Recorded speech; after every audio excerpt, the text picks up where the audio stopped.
পক্ষ থেকে শুভেচ্ছা, পক্ষ থেকে শুভেচ্ছা, পক্ষ থেকে শুভেচ্ছা, ভাইয়ের আগমন,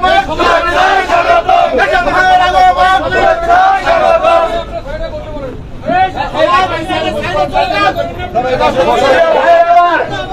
আমাদের প্রধান অতিথি আমাদের নাটোর জেলার গর্ব, নাটোর জেলা বিএনপির সম্মানিত সদস্য, আমরা বিএনপি পরিবারের সম্মানিত উপদেষ্টা আপনাদের মাঝে উপস্থিত হয়েছে। এই সবাই পিছিয়ে দাও, পিছিয়ে দাও, সবাই পিছিয়ে দাও। এই সামনের স্পেসকে ফাঁকা করতে হবে। সামনের স্পেসে সাংবাদিক ছাড়া কেউ থাকবেন না, সামনে সাংবাদিক ছাড়া কেউ থাকবেন না। দয়া করে সবাই বাইরে যান, সবাই বাইরে যান, সবাই সবাই আমাদের চেয়ার রাখা আছে, চেয়ারে চলে যান, সবাই চেয়ারে চলে যান প্লিজ। সবাই নেতা, সকল নেতা কর্মীরা পিছন থেকে সরে যান।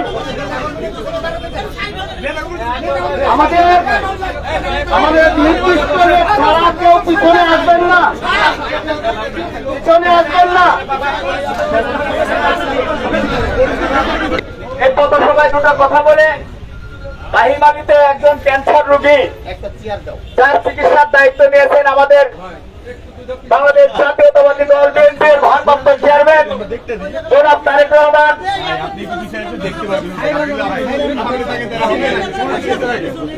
আমরা সবাই এখানে কথা শোনার পরে আমরা বাহিমালিতে আমাদের প্রিয় নেতার সাথে যাব, ওখানে অসুস্থ ক্যান্সারের রোগীকে আর্থিক অনুদান দিয়ে আমরা আবার ফিরে আসবো। প্রিয় ভাইয়ের, আবার